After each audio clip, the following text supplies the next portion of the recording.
Right, so it turns out the bug going around is a bit more severe than I thought, and also the people coming to fix our doors are just awaiting any schedule, so once again I have to change gears, but thankfully it's to another film we're going to talk about with 1 week left to Halloween, and I'm going to try and keep the scares contained and controlled when I talk about how my first viewing thoughts on last year's highly acclaimed Late Night with the Devil. So let's get started. The film, which was directed by and written by both Cameron and Colin Carnes, apologies in advance for pronunciation here, got a modestly successful theatrical release, albeit a limited one, but because it's modest budget, it definitely is able to at least make it back. And it stars Dave Dalmaskian, an actor I've liked actually for a very long time, as the TV host Jack Delroy in the 1970s. His show definitely faced all manner of challenges, not further helped by an ongoing battle with the late, great Johnny Carson ratings, and also the death of his wife, with viewers declining in each passing week. He has two options: admit defeat, or put everything into one final show on Halloween night in 1977. He chooses the latter option, and what follows is arguably one of the best found footage / demonic possession films I've seen in a very long time. Admittedly, found footage is a tricky thing to get right and a very easy one to screw up.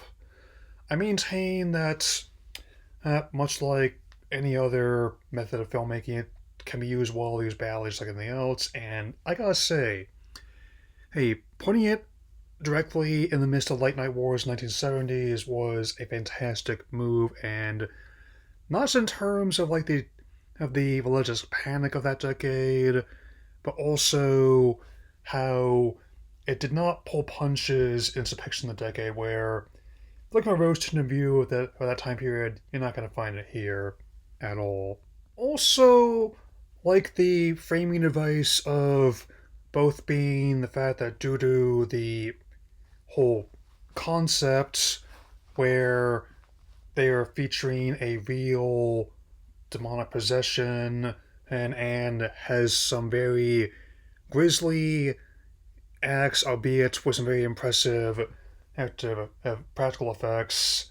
Acts that he should have never made it to air that night, right? And was also used behind the scenes footage. And one thing I've always liked, it's how a lot of films that they've been playing with presentation of everything from aspect ratio to picture quality. Like even people who are not alive in VHS tape dominant formats that have an appreciation for analog horror, and I definitely also tend to enjoy that quite a bit as well.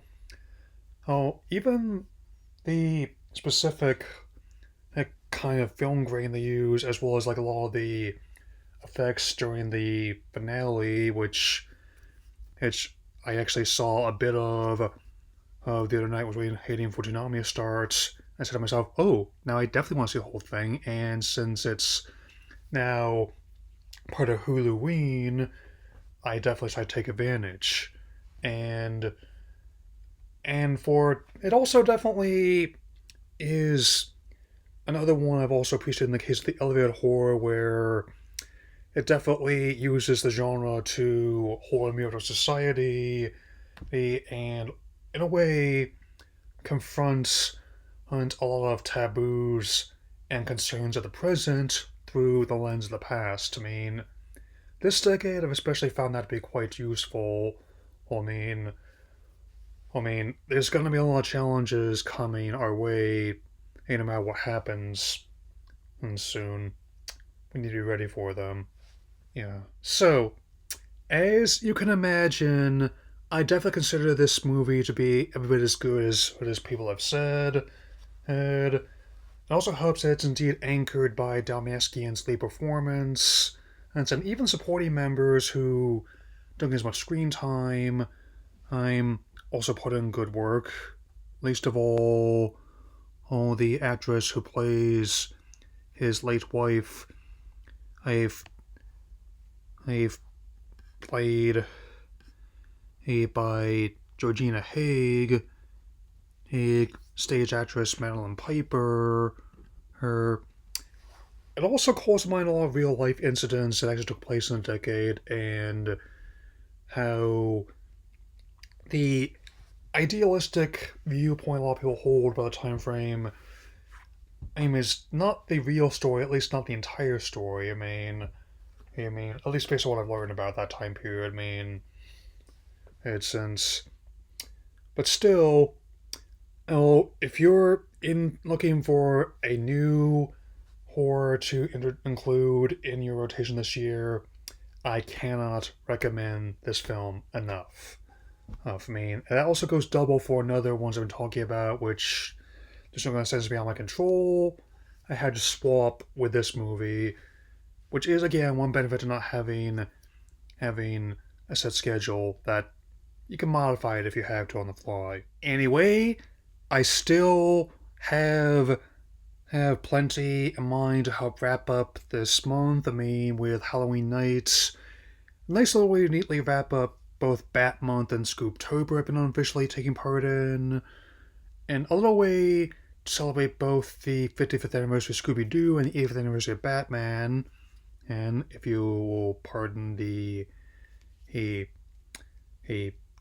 bit there, and but first, tomorrow I intend to pick up Sonic Cross Out Generations, and this weekend I'll definitely be seeing the third and final film, the middle trilogy, fittingly entitled Last Dance. So that mind, I hope you all have a good Halloween. So take care, everyone.